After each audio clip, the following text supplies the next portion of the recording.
Okay, this is the classic Essi and Harley match. No time limit, submission only.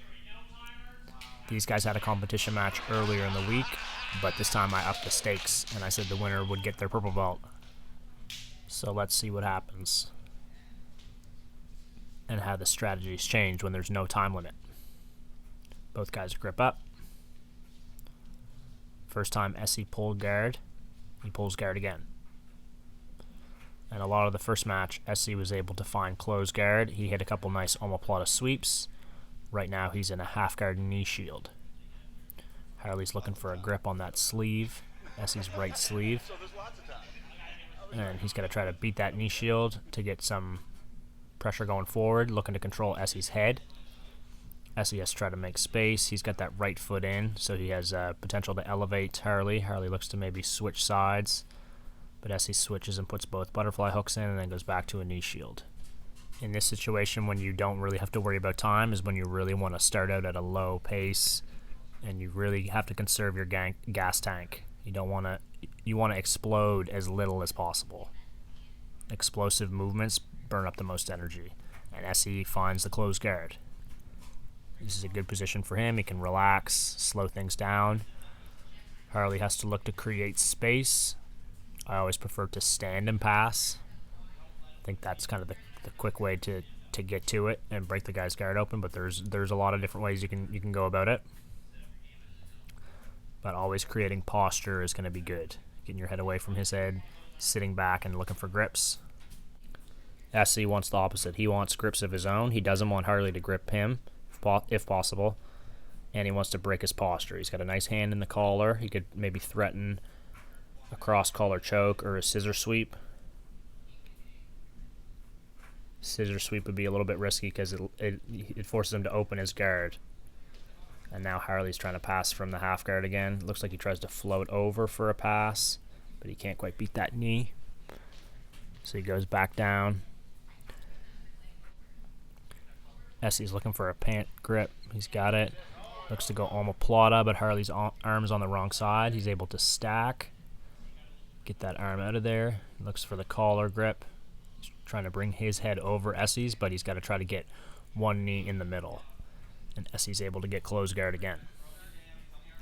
He's done a good job so far of getting to the position that he's comfortable with.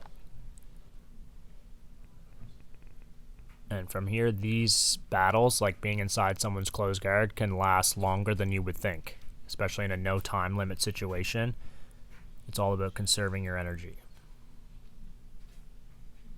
So both these guys are playing it smart, not taking too big of a risk. In a no time limit match, you really have to consider as you're rolling what attacks are you going to go for, because it may not work, right? Every technique you go for, the guy may counter, or he might have an answer for. So it may make you hesitate a little more. Where in a 5-6 minute match, it doesn't really matter if you get tired, because you're going to be able to eat up a lot of the clock. So now Essi's got feet on the hips. This is good. It's going to allow him to control the distance. Harley should be looking to stand up, get the feet off of his hips, and get one foot in the middle. And then he could potentially set up for like a knee cut or a half guard pass.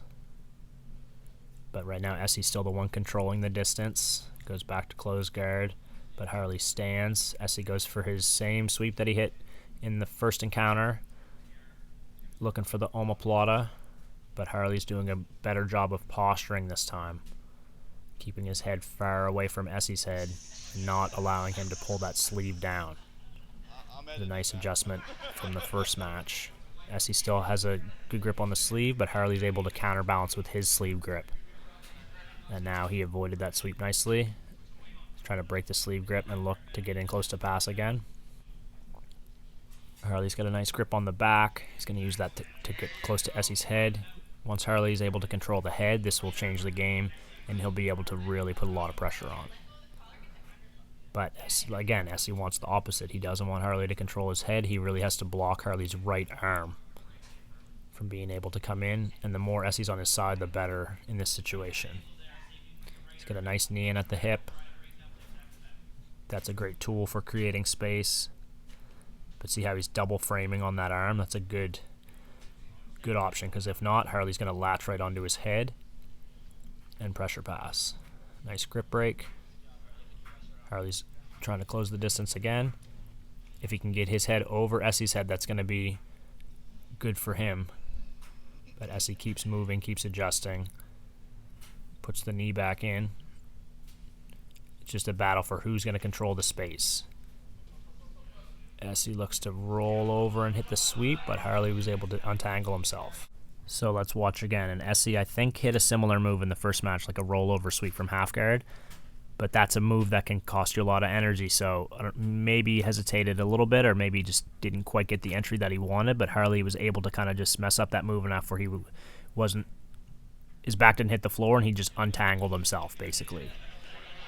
And now he's looking to pass around that knee. Now he's keeping the pressure. That's a nice block with his left arm. Essi's turning, and now Harley immediately attacks the turtle. Now he's got one hook. Looks like he's got a seatbelt. Working on the back. Watch again. Harley's passing. He's going to use his left hand to block Essi's shin. And that's going to let him start to pass. Essi's blocking with his right hand. And now he turns to his knees, and Harley made a nice switch to go to turtle. He didn't force the pass. He just took what Essi gave him. And now as Essi goes to try to escape, Harley's able to put one hook in. Now he's in the hip ride situation, but he wants to try to get that second hook to kind of solidify this back control. And he should be digging hands in at Essi's neck. It looks like right now he just has a rear body lock instead of a seatbelt. He goes to get on top, but Essi countered. And that was a lot that happened in one sequence, but look again, since Harley has the rear chest lock, Essi's able to push his weight out. If Harley just had a seatbelt and locked right on, this could have been a different story. He would have been able to hold the upper body much better, but as he turns and goes to mount, Essi turns as well and drives his hips on top. And now he's able to pin Harley in side control. Now Essi's on top. Now it's Essi's turn to work a good position. Looks like he's going for a Kimura grip. Now he has the opportunity to go for a seatbelt here. But again, time isn't a factor. Well, time is a factor, and that this match could just go forever. But Essi's switching from Kimura. Looks like he goes back to seatbelt. But what I mean is that both guys, you don't want to panic in this situation, because then you're gonna be all flustered, and that's no good. And Essi's working towards the back control here. He's trying to find the hooks. But you gotta force yourself to keep your cool, not panic, and just not try to spend too much energy. You really gotta make the most of your opportunity. And Harley was able to get to his knees nicely. That was a nice weaseling of his way to turtle. And in Harley's situation like this, you gotta think baby steps. Right now he was turned away. Now he's slightly improved his position by putting his back on the floor. Now he's trying to turn in towards Essi. Essi tries to transition to a Kimura lock, but it's not quite there. Harley's using his hand to try to turn. Now he's got to turtle. Now he's improved his position quite a bit from being bottom side control. Essi floats over to the other side, but Harley takes that opportunity to snatch up the leg and drives on top. It's basically a modified double leg, and now Harley's on top. And if this was me and I was able to get top side control, that would be the time I want to latch onto the crossface and really drain this guy's energy. And Harley's in good position now. He's got his knee in close to Essi. Essi's trying to trap his foot. Harley made a nice maneuver there just to pull his foot out of the way. Now Essi got his foot on his knee, looking to get his knee in at Harley's hip. Tries to shrimp to make space. Harley's doing a good job of staying glued to him and avoiding those frames from coming in. Doing a nice job of holding side control. Side control, a lot of times you'll see guys just hold it very briefly and have to switch, or they'll be forced to switch, or the guy will just immediately regard. It's not a position that you see held for a lot of time, so it takes quite a bit to hold it. Harley looked to step over to mount, but that let Essi catch the leg, and now he's back in the knee shield half guard with a frame, so he's improved his position quite a bit now. So both guys have had good positions. Both guys have had tries at top side control. Both guys have had to defend. So we've had a pretty even match so far here. Harley stripped the collar grip nicely. He's got a grip on Essi's wrist, now sleeve. Essi uses that to put in a spider hook, foot on the bicep. Harley tried to turn like to a reverse half guard and face the legs, but Essi shut that down. And now Harley's working to try to get a knee in the middle again. He's got a good grip there with his right hand. But Essi's doing a good job keeping the butterfly hooks in. If he can keep the butterfly hooks in, he can keep off balance in Harley and take away the power of that crossface. But if Harley's able to get a knee in the middle, that crossface becomes a lot stronger. But Essi hit a nice sweep to take him over. I think what happened here is Harley just got a little too tunnel vision on the crossface. You do want to have a good crossface, but you still have to keep good position and try to keep a knee in the middle. Since Essi was able to keep the butterfly hooks in at Harley's hips and elevate, even though Harley has the crossface, Essi's going to post and turn, and that allows him to get the sweep. But at least one thing that Harley can take from that is that at least he landed with him being able to have a closed guard, which is good, and now he's able to have a lapel. Essi postures up, and Harley timed that perfectly to hit a hip bump, and now he's right into mount control. Very good dominant position to work from. Essi's trying to bump to create space. And mount can be tricky to hold. I used to get bridged off a mount all the time. It used to be very frustrating. But you have to just have a combination of being able to base out with your hands, like airplane base, trying to bug his neck with cross chokes, make him think you're going for arm locks. He has to be scared when you're in mount that you're going to go for something if he tries to bridge, if he tries to turn, if he tries to go for to try to trap your foot in half guard. He should be scared that you're going to try to catch the crossface. You always got to keep him thinking, even if you're not going to fully commit to those attacks, it at least has to be enough to keep him busy, and then he's not thinking about escaping, and he's not trying his hardest to bridge and doing all this stuff. And now as Essi turns, he's maybe going to give his back here, but Harley looks like he's maybe thinking about attacking the arm. Essi has a grip on Harley's sleeve, but smart choice. Harley just knocks Essi over. Instead of going for the arm lock, he takes the back and takes a good position. And now he's locked on. Looks like he has a body triangle. Seatbelt. He's got him on the overhook side, so head position isn't as important as if they were on the underhook side, but he still wants to be ear to ear with a tight seatbelt grip here. Essi's got to look for a 2-on-1 wrist grip, get the arm over the head. Now it looks like he's trying for that ankle lock when the guy's on your back, but Harley's feet aren't actually crossed, so it's going to be tough to get that. Sometimes the pressure can go on when the guy goes for the foot lock like that, but usually you can just kind of turn your foot enough, or guys will just tough it out to relieve the pressure. Now Harley looks like he's moving that right hand deep into the collar. This is a really good position for him. Harley gets the pants grip. Now he goes bow and arrow, but Essi pulled the arm over the head. That was a very nice bow and arrow escape. Remember that for later. Harley's forced to go on top. Now, very nice transition to the arm. Now, if he can open Essi's right foot and pull his foot towards his head and try to put his head back on the floor, he could go arm lock. Tries to transition to the arm lock there, but Essi's able to rip free. And now it's Essi's turn to play dominant position again. That whole sequence was pretty slick, so watch. Harley's got the tight choke and grip. He gets the knee, but watch Essi's grip as they turn. As Harley goes for the choke, Essi pulls that over his head and gets out of it. Now Harley immediately has to go arm lock. He goes to bring his weight up on top because Essi turns. So now he's driving his weight to get up, but Essi keeps turning, so he goes to turtle.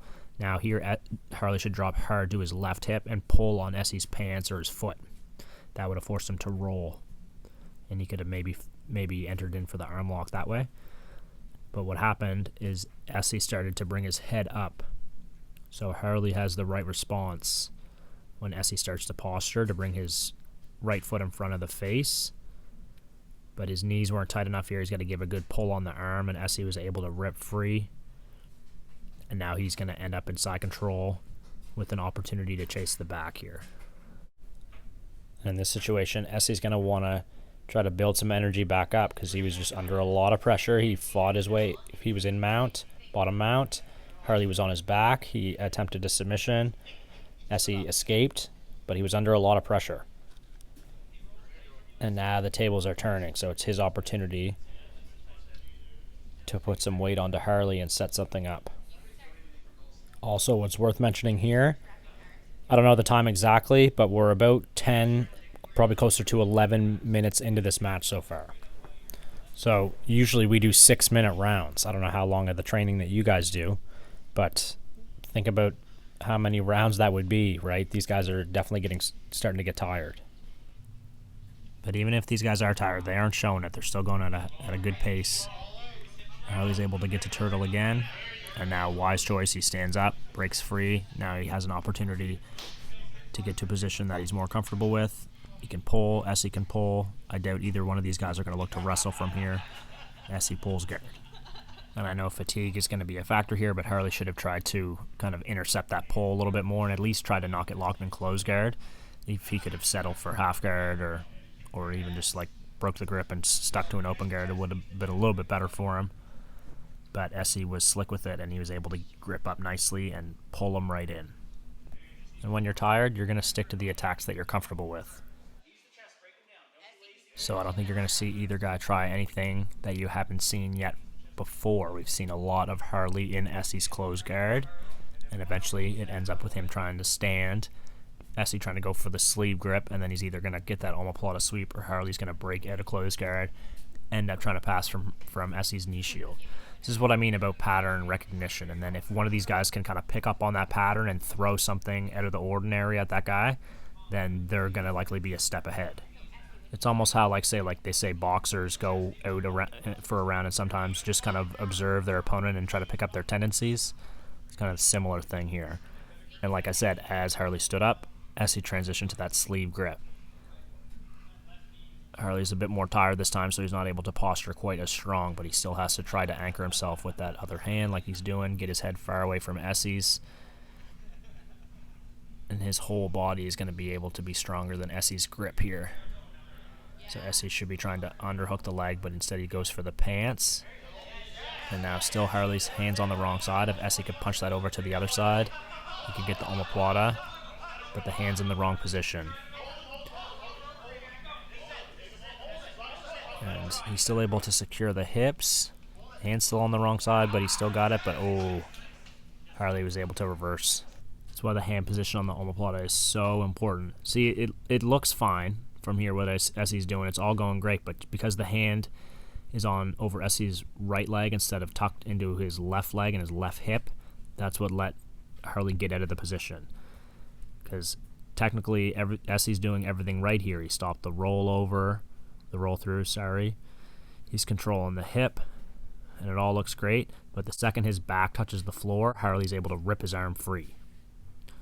See, that arm comes out, and he's right into side control. That's why that detail on the omoplata is so important, keeping the hand on the correct side.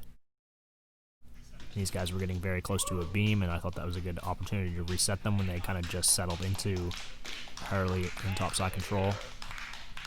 Now, I don't have the exact time, like I said, but I'm pretty accurate in saying that this is about 14 minutes into this match. Harley's top side control and Essi's bottom side. Harley's got some good cross-face pressure here, but Essi's been here a couple times this match, and he's been able to keep his composure, and eventually he finds his way back to a knee shield half guard. But this time he's turned away from Harley. Interesting. Harley could go for the seatbelt. If he was able to sit Essi up from here, he could get an angle and throw a hook in. Looks like that's what he wants with his left foot. If he could just foot circle and bring that foot in front of Essi's hip, he could bring his weight to the other side and take the back, get his other hook in. Harley goes for the hook again, but Essi kind of drives his weight onto him. He had his weight onto his leg, so Harley didn't have enough space to recover the position, and Essi ends up attacking the turtle now. Major turning of the tables. So let's see what went wrong there. In my opinion, Harley should have just tried to sit Essi right up, crunch his chin to his chest, and throw the hook in. But see how Essi's weight is on Harley's leg? That makes this awkward for Harley to get up. He can't really get up. And now he should just be trying to just accept bottom and just take a guard. Take half guard, lock close guard, but Essi walked his legs away. Very, very smart move. and now he's able to right away attack Turtle and threaten the hooks. It's why you got to make the most out of every little positional advantage that you get. To me, that's what I think of as like the classic jiu-jitsu approach. You get the takedown or sweep him and pull and sweep. Pass the guard, you get dominant position, you don't give it up, and you get the submission. And now Essi is on Harley's back. Harley's in some trouble. Essi has a deep collar grip. Harley's got to go 2-on-1 to get that off. But Essi's in good position here. He starts to get up. Now he's got the pants grip. He's got the bow and arrow choke. Harley's trying to fight the knee grip, but he should fight the choke grip, and that's it. Wow. What a match. Essi wins it by bow and arrow choke. But I got to put this clip in because it's pretty amazing that this exact same situation happened in the opposite roles, but much earlier in the match. Remember, Harley was on Essi's back, and he went for the bow and arrow, but watch Essi's escape. And this is why we can all learn from each other, because if Harley would have been able to hit this same 2-on-1 grip and pop the grip over his head, the match could have kept going. We could still be going today.